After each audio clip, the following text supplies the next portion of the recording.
रहीम। Dear students, chapter number 1 measurement. आज हमारा topic होगा सिग्निफिकेंट फिगर्स। सिग्निफिकेंट फिगर्स को हम उर्दू में कहते हैं नुमाया आदात। इसको सिग्निफिकेंट डिजिट्स भी कहते हैं। अब सिग्निफिकेंट डिजिट्स क्या हैं और इसके ऊपर कौन से जनरल रूल्स हैं जिनसे हम सिग्निफिकेंट डिजिट्स या फिगर्स की तादाद बता सकते हैं। इसी तरीके से एक कॉन्सेप्ट है राउंडिंग ऑफ का, कि नंबर्स को हम राउंड ऑफ कैसे करते हैं। तो डियर स्टूडेंट्स, यहाँ पे सबसे पहले हम डिफाइन करेंगे कि व्हाट आर सिग्निफिकेंट फिगर्स या सिग्निफिकेंट डिजिट्स। स्टूडेंट्स, जब भी हम कोई मेजरमेंट करते हैं तो मेजरमेंट के नतीजे में हमारे पास कुछ डिजिट्स आते हैं। जो डिजिट्स हमें मिलते हैं वो डिजिट्स में से कुछ डिजिट्स ऐसे होते हैं जो एक्यूरेटली नॉन होते हैं और कुछ डिजिट्स ऐसे होते हैं जो डाउटफुल होते हैं। एक कॉमन अंडरस्टैंडिंग है कि अगर मैंने अपनी मेजरमेंट ली है मीटर रॉड से, तो मैं पिछली वीडियो में ये बता चुका कि मीटर रॉड की लीस्ट काउंट होती है 0.1 सेंटीमीटर। तो मुझे पता है कि अब मेरी जो मेजरमेंट है उसमें डेसिमल पॉइंट के बाद सिर्फ एक डिजिट मुझे एक्यूरेटली मिल सकता है। अगर मुझे एक से ज्यादा डिजिट मिल रहा है तो वो एक्यूरेट नहीं होगा। इसी तरह अगर मेरी मेजरमेंट जो है वो वर्नियर कैलिपर से मैंने ली है तो मुझे पता है कि वर्नियर कैलिपर्स की जो लीस्ट काउंट है वो 0.01 सेंटीमीटर है, जिसका मतलब है कि इन दैट केस मुझे डेसिमल पॉइंट के बाद 2 डिजिट मिलने चाहिए। बट अगर मेरी कैलकुलेशंस मल्टीप्लाई करने से, डिवाइड करने से, ऐड करने से, सब्ट्रैक्ट करने से, कैलकुलेट करने से जो मेरी मेजरमेंट, मेरी वैल्यू मेरे पास आ रही है, अगर उसमें डेसिमल पॉइंट के बाद 2 से ज्यादा डिजिट्स दिए गए होंगे तो उनमें 2 डिजिट तो होंगे एक्यूरेट, क्योंकि मुझे मालूम है कि वर्नियर कैलिपर्स के अंदर मुझे डेसिमल पॉइंट के बाद 2 डिजिट मिलते हैं। लेकिन उसके जो इजाफी डिजिट्स होंगे वो मेरे लिए क्या होंगे? डाउटफुल होंगे। इसलिए फिर हमें उनको राउंड ऑफ करना होता है और एग्जैक्टली उतने डिजिट्स में आंसर देना होता है जितने डिजिट तक उस मेजरमेंट के अंदर पॉसिबिलिटी होती है। अब इसी तरह स्क्रू गेज के एग्जांपल में आप चले जाएंगे तो वहां पर आपको डेसिमल पॉइंट के बाद 3 डिजिट मिलते हैं। आप इस चीज को, इस कंसेप्ट को अपने जहन में रखेंगे तो फिर आपको सिग्निफिकेंट डिजिट्स को समझने में आसानी होगी। सो स्टूडेंट्स, इसकी बुनियाद पर हम इसको डिफाइन करते हैं कि in any measurement the accurately known digits and first doubtful digit are called as the significant figures। तो इनको हम significant digits भी कहते हैं। एग्जाम्पल लेते हैं, अगर हमारे पास 12.7 सेंटीमीटर कोई वैल्यू लिखी है तो इनमें 1, 2 और 7 तीनों सिग्निफिकेंट फिगर्स हैं और हम इनको बोलेंगे कि इसके अंदर सिग्निफिकेंट फिगर्स की तादाद 3 है। इसी तरह 12.70 के अंदर 4 है। अब अगर आपको ये समझ नहीं आया कि भाई कैसे मुझे पता चला कि इसके अंदर 3 सिग्निफिकेंट डिजिट्स हैं और इसके अंदर 4 सिग्निफिकेंट डिजिट्स हैं, क्या ऐसा होगा कि जितने भी डिजिट्स दिए जाए वो सारे सिग्निफिकेंट होंगे? क्या ऐसा होगा कि उसका कोई खास रूल होगा? तो इसके ऊपर हम बात करने जा रहे हैं, इसके इंपॉर्टेंट फीचर्स के अंदर। सोचो कि ये एक पैरामीटर, एक रूल है, एक कायदा कानून है। उस कायदे कानून के मुताबिक आप पॉइंट टू पॉइंट जो बातें आपको समझने में मिलेंगी उनको आप नोट करते चले जाएंगे। पहली बात, इंपॉर्टेंट फीचर में जो सिग्निफिकेंट फिगर के रिलेटेड हमें याद रखनी है कि जितने भी नॉन जीरो डिजिट्स हैं, नॉन जीरो डिजिट्स का मतलब जीरो के अलावा 1 से लेकर 9 तक, ये सब सिग्निफिकेंट है। अगर आपको कोई भी नंबर दिया जाए और पूछा जाए कि बताओ इनमें सिग्निफिकेंट डिजिट्स क्या हैं, कितने हैं, तो आप उस तमाम डिजिट्स के अंदर ये देखेंगे कि जीरो के अलावा जो डिजिट्स आपके नजर आ रहे होंगे वो सिग्निफिकेंट कहलाएंगे। मिसाल के तौर पे 1, 2, 3, ये 123 एक नंबर है, तीनों ही नॉन जीरो हैं तो 3 इसका इसमें डिजिट्स होंगे। इस तरह 34.53 है तो इसमें भी डिजिट्स 4 होंगे। जीरो के बारे में ये बताना कि जीरो जो है वो सिग्निफिकेंट होगा या नहीं होगा, ये डिपेंड करता है। इसको 3 हिस्सों में हमने डिवाइड किया है। मसलन पहला पॉइंट हम ये बनाते हैं कि if zero lying between the two non zero digits, अगर जीरो दो नॉन जीरो डिजिट्स के दरमियान हो तो फिर वो सिग्निफिकेंट होगा। मिसाल के तौर पे 403, अब यहाँ पे जो जीरो है वो 4 और 3 के दरमियान है, तो यहां पर इसका मतलब ये हुआ कि ये जीरो सिग्निफिकेंट होगा। इसी तरह यहाँ पे 2 जीरोस आ रहे हैं लेकिन ये 1 और 1 के दरमियान में आ रहे हैं, यानी 2 नॉन जीरो के दरमियान में आ रहे हैं, तो ये भी सिग्निफिकेंट होंगे।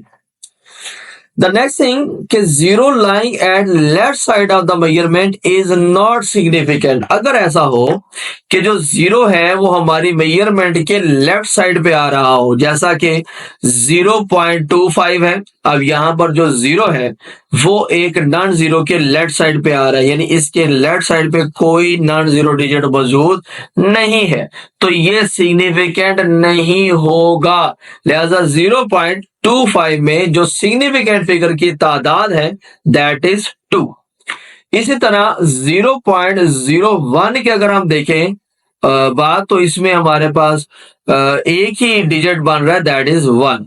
तो कोई भी जीरो जो लेफ्ट साइड पे आएगा नॉन जीरोस के तो वो सिग्निफिकेंट नहीं होगा। तीसरा पॉइंट डियर स्टूडेंट्स जीरो के बारे में ही है, और वो ये है कि अगर जीरो राइट साइड पे आ जाता है तो आप इसके बारे में क्या कहेंगे। तो इसके लिए स्टूडेंट ये याद रखें कि अगर जीरो राइट साइड पे आ जाए तो दैट मे और मे नॉट बी सिग्निफिकेंट। ये मुमकिन है कि वो सिग्निफिकेंट हो और ये भी मुमकिन है कि वो सिग्निफिकेंट ना हो। तो यहाँ एक एग्जांपल हम ले रहे हैं। फॉर एग्जाम्पल हमारे पास है जी 8000 किलोग्राम, ये कोई एक मेजरमेंट कोई वैल्यू है। अगर तो ये मेजर वैल्यू ली गई है किसी ऐसे इंस्ट्रूमेंट से जिसकी लीस्ट काउंट 1 किलोग्राम थी, तो फिर हमारे पास यहाँ डेसिमल पॉइंट के बाद ये तीनों जीरोस मौजूद रहेंगे और हमारा जो सिग्निफिकेंट डिजिट्स की टोटल तादाद है वो बनेगी 4। यहाँ पे हम अगले पॉइंट पे बात जाके करेंगे, लेकिन यहाँ पर भी नोट कर लें कि 10 की पावर सिग्निफिकेंट डिजिट में शामिल नहीं होती। अगर स्टूडेंट्स हमारी लीस्ट काउंट बढ़ा दी जाए और लीस्ट काउंट बढ़ के 10 किलोग्राम हो जाए तो यहां से हमारा जो सिग्निफिकेंट डिजिट है वो रिड्यूस हो जाएगा, यानी जो 3 जीरोस हैं उसकी जगह पे 2 जीरोस रह जाएंगे। इसी तरह अगर हमारी लीस्ट काउंट 100 किलोग्राम होगी तो यहां पर सिग्निफिकेंट फिगर की तादाद एक मजीद कम हो जाएगी। लिहाजा अगर हम सिग्निफिकेंट फिगर्स और लीस्ट काउंट के दरमियान एक रिलेशन बिल्ड करें तो that will be inversely proportional.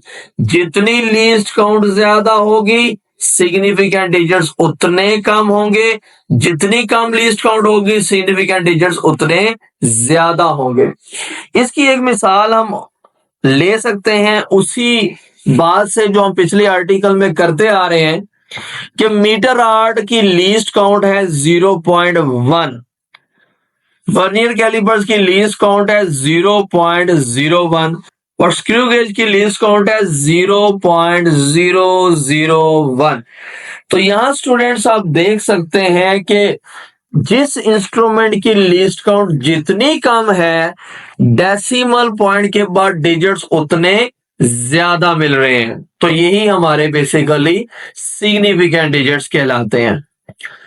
Students यहां पर एक और इंपॉर्टेंट पॉइंट भी नोट कर लें कि अगर हमारे पास एमसीक्यूज में कोई क्वेश्चन में ये पूछ लिया जाए कि बताओ ये एक नंबर है और इस नंबर में सिग्निफिकेंट डिजिट्स कितने हैं, और हमें लीस्ट काउंट के बारे में कोई इंफॉर्मेशन मौजूद ना हो, कोई इंफॉर्मेशन ना दी गई हो, जस्ट एक नंबर दिया जाए और कहा जाए कि बताओ इसमें सिग्निफिकेंट फिगर कितने हैं। तो फिर याद रखिएगा कि अगर तो डेसिमल पॉइंट के बाद वो नंबर आ रहे हैं तो डेसिमल पॉइंट के बाद आने वाले तमाम डिजिट्स को आप सिग्निफिकेंट काउंट करेंगे अगर आपको लीस्ट काउंट अवेलेबल नहीं होगी। ये पॉइंट मैंने अभी बताया कि 10 की पावर में जो कुछ भी लिखा हो ये डिजिट्स सिग्निफिकेंट में शामिल नहीं होंगे। तो सिग्निफिकेंट फिगर की तादाद हमेशा 10 की पावर के अलावा जो डिजिट्स गिवन होते हैं वहां से कैलकुलेट की जाती है।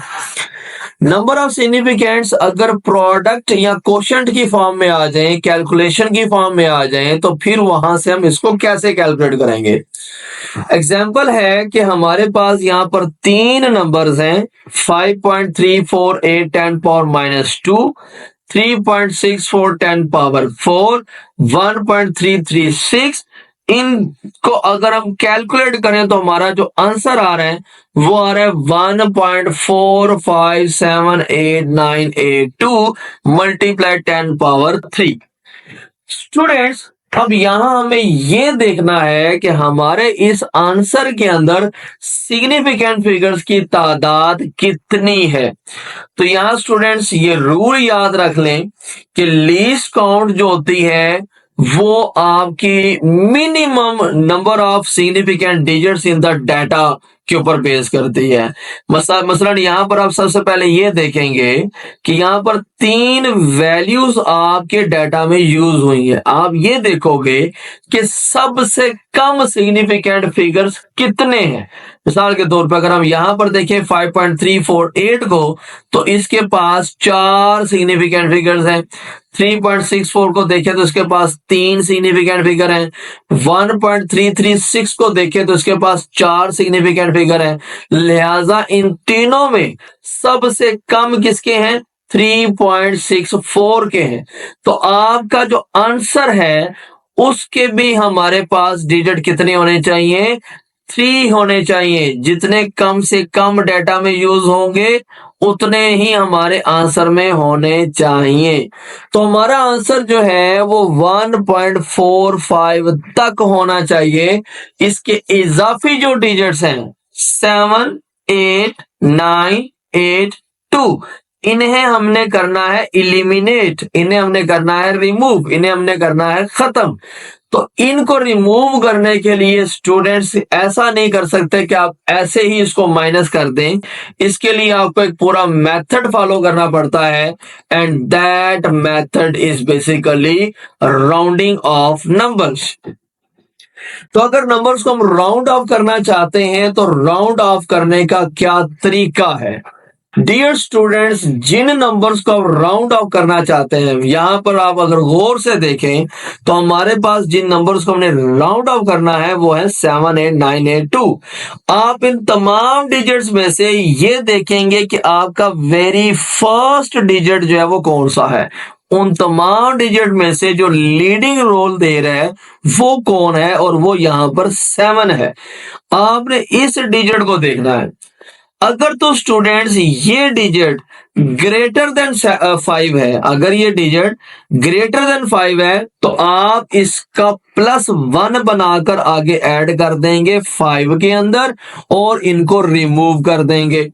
मसलन यहां पर ये 7 है जो कि ग्रेटर देन 5 है तो आप इसका +1 बनाकर 5 में ऐड करेंगे तो ये डिजिट रिमूव हो जाएंगे और आपका आंसर क्या बनेगा 1.46 10 पावर 3। अच्छा स्टूडेंट्स अगर ये जो 7 है ये लेस देन 5 हुआ तो आपने इन तमाम डिजिट्स को वैसे ही रिमूव कर देना है कोई तब्दीली किए बिना और इसका आंसर हो जाएगा 1.45 10 पावर 3। अगर स्टूडेंट्स ऐसा हो कि ये जो नंबर 7 है ये इक्वल टू 5 हो, अगर तो ये नंबर इक्वल टू 5 आ जाए फिर आपने देखना है कि आगे वाला जो डिजिट है वो इवन है या ऑड है। अगर तो आगे वाला डिजिट इवन है तो फिर आपने कुछ भी नहीं करना और इन नंबर्स को रिमूव कर देना है। लेकिन अगर आगे वाला नंबर ऑड है तो फिर +1 कर देना है। जैसा कि यहाँ पर हमारे पास नेक्स्ट वाला डिजिट 5 है जो कि ऑड है, तो अगर ऑड की सूरत में हम करना चाहेंगे तो हम इसको +1 करेंगे। ये सिंपल रूल्स थे 3 पॉइंट्स की सूरत में। If first digit is less than 5 it remain unchanged. If first digit is greater than 5 it is increased by 1. If first digit is equal to 5 then it remain unchanged if previous digit is even, and it is increased by 1 if previous digit is odd. तो ये rule आप याद रखें। तो इस rule को apply करेंगे above जो मेजरमेंट देख चुके हैं तो हमारा आंसर आएगा 1.46 10⁻3। तो स्टूडेंट्स इस कॉन्सेप्ट को आप जरा जहन में रखें कि यहाँ पर अगर हम देखें तो ये जो नंबर्स हैं इनको हम लीडिंग जीरोस कहते हैं, ये जो जीरोस एंड पे होते हैं उनको हम ट्रेलिंग जीरोस कहते हैं, ये नॉन जीरो डिजिट्स हैं, और ये जीरो जो इन बिटवीन आ रहा है। तो हमने तीनों के बारे में रूल पढ़ा कि लीडिंग जीरोस के लिए क्या करना है, ट्रेलिंग जीरोस के लिए क्या करना है, और जीरोस इन बिटवीन के लिए क्या किया जाएगा। लास्ट पॉइंट है students about addition and subtraction. Students अगर हमारे पास डिफरेंट नंबर्स ऐड या सब्ट्रैक्ट हो रहे हो और उस एडिशन के बाद हमें एक आंसर मिले तो उस आंसर के अंदर सिग्निफिकेंट फिगर की तादाद कितनी होगी ये हमें पता होना चाहिए। स्टूडेंट्स पिछले रूल को दोबारा ज़हन में लेकर आए। पिछला रूल था मल्टीप्लिकेशन डिवीजन का। अगर तो मल्टीप्लिकेशन और डिवीजन से आपके पास एक नंबर आ रहा है और उसमें आपने सिग्निफिकेंट फिगर की तादाद बतानी है तो आप ये देखोगे कि डाटा के अंदर कम से कम सिग्निफिकेंट फिगर्स किसके हैं। जिसके सबसे कम सिग्निफिकेंट फिगर होंगे आपका आंसर उसके मुताबिक होना चाहिए। लेकिन अगर एडिशन सब्ट्रैक्शन की बात हो फिर ये रूल अप्लाई ऐसा नहीं होगा, इसका रूल डिफरेंट है। इसका तरीका ये होगा कि आपने ये देखना है कि डेसिमल पॉइंट के बाद सबसे कम डिजिट कितने हैं। मिसाल के तौर पे 72.1 में सबसे कम डिजिट आ रहे हैं, यानी डेसिमल पॉइंट के बाद सिर्फ एक डिजिट आ रहा है। 3.42 में 2 डिजिट आ रहे हैं, 0.003 में 3 डिजिट आ रहे हैं। तो पता ये चला कि इस मेजरमेंट के अंदर इन तीनों के अंदर सबसे कम डिजिट जो डेसिमल पॉइंट के बाद है वो एक है। अच्छा हमारे पास आंसर क्या आ रहा था, आंसर आ रहा था 75.523 जिसे हमने करना था राउंड ऑफ और जिसको हमने सिग्निफिकेंट फिगर की फॉर्म में लिखना था।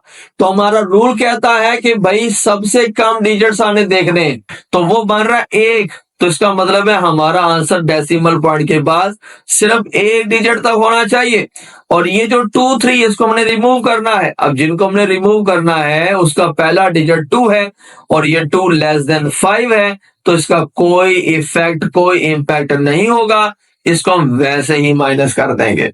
इसी तरह ये दूसरे एग्जांपल लेंगे तो यहाँ पर सबसे कम डिजिट्स हमारे पास 2 हैं, तो आंसर हमारा 2 में आना चाहिए। जिसको रिमूव करना था वो 7 है, जो ग्रेटर देन 5 है तो वो +1 बन जाएगा। स्टूडेंट्स यहां तक था हमारा आज का टॉपिक सिग्निफिकेंट फिगर्स। इस टॉपिक के ये इंपॉर्टेंट क्वेश्चन मैंने यहाँ पे लिखे हैं, इन क्वेश्चंस को गौर से देखें। जहां प्रॉब्लम आए कमेंट्स में बताएं ताकि इनके आंसर्स हम अलग वीडियो में आपको बता सकें। Stay with us for the next topic. Allah Hafiz.